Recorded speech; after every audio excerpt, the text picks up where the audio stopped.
Hello friends, welcome back to my channel. সবাই কেমন আছো? আশা করি খুব ভালো আছো। আমি মোটামুটি ভালো আছি। ঠান্ডা লেগে গেছে, গলার ভয়েস শুনে বুঝতেই পারছো। তো চলে এসেছি আবার একটা নতুন ভিডিও নিয়ে তোমাদের সঙ্গে। আজকের ভিডিওটা আমি এইভাবেই শুরু করেছি। কি বলো তো, সকালবেলা ঘুম থেকে ওঠার পর আগে চোখ চাই ফুল গাছগুলোর দিকে, তাই ভাবলাম এভাবেই শুরু করা যাক। তো দেখো, তারপর কিন্তু আমার যেটা ডিউটি চা করা, তো আমি সকালবেলায় চা করতে বসে গেছি। আর এইদিকে দেখো একটা ঘটনা ঘটে গেল। কি বলো তো, আমি ক্যামেরাটা সেট করব বলে রাখতে গেছি, তো দেখি ফোনটা আমার গেল পড়ে। বাস, এইদিকে দেখো সবার জন্য চা বানিয়ে আমি রেডি করে নিয়েছি। সবার জন্য বলতে বাবা লিকার চা খেয়েছে আজকে, দাদার, আমার আর মায়ের জন্য। এই যে দেখো, দাদাকে চা দিয়ে দিয়েছি, দাদা চা খাচ্ছে। এদিকে মাকেও দিয়ে দিয়েছি, মাও চা খাচ্ছে আর আমিও খাচ্ছি। আমি এখন সকালের চাটা একটু কমই খাচ্ছি, তো যেহেতু ঠান্ডাটা লেগেছে তাই ভাবলাম যে একটু আদা দিয়ে চা বানাই, চাটা খেলে গলাটা একটু ভালো লাগবে সেই জন্য। তারপর দেখো আমি চলে গেছিলাম পড়াতে, যেহেতু আমার সকালে পড়ানো থাকে, তো আমি চলে গেছিলাম পড়াতে। আজ একটু আমি আমার ঘরটাকে সাজাবো। তো দেখো, এই যে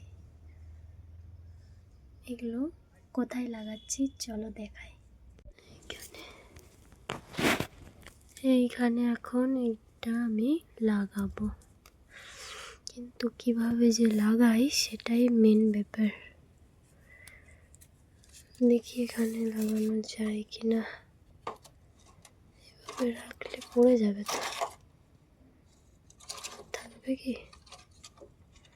চলো আমি লাগিয়ে থাকবো। মাটির বাড়ি তো কি হয়েছে, একটু তো সাজানোই যায়, তাই না? নিজের মতো করে, তাই একটু চেষ্টা। দেখো আমি কিন্তু এখানে দুটো লাগিয়েছি, তো তারপর ভাবলাম আরেকটা কেন বাদ থাকে, এটাও লাগাই। তো এখন দেখো তিনটে ময়ূর পালকে আমি কিন্তু এখানে লাগিয়ে নিয়েছি। কেমন লাগছে জানিও।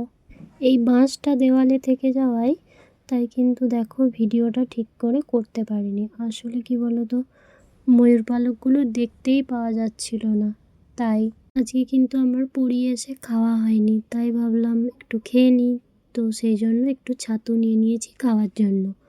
আর এইদিকে খেতে খেতে মায়ের সাথে বক বক করছিলাম। মা এখানে বাটনা বাটছিল, আমি বললাম যে আমি মিক্সিতে বেটে দিচ্ছি, কিন্তু না, আমার মা ওই অল্পের জন্য মিক্সি বার করতে দেবে না কিছুতেই। আসলে গুছিয়ে রাখতে ভালোবাসে সেই জন্য। তো দেখো এদিকে মা রান্না করছে, কোনো একটা কুমড়ো দিয়ে ঘন্ট হচ্ছে আর কি। যাই হোক, তারপরে এখানে আবার একটা ডিমের তরকারি হবে, সেই জন্যে বললো মা যে সেদ্ধ করে দিয়েছি, তুই ডিমগুলো ছাড়িয়ে দে, আমি সেটাই করতে এসেছি। তারপর আর কি মায়ের অর্ডার কাজ সেরে দিয়ে আমি চলে গেছিলাম স্নানে। চুলটা আজ শ্যাম্পু করেছি, তো ভাবলাম একটু রোদে শুকিয়ে নিই, নইলে তো আবার আরোই ঠান্ডা লেগে যাবে।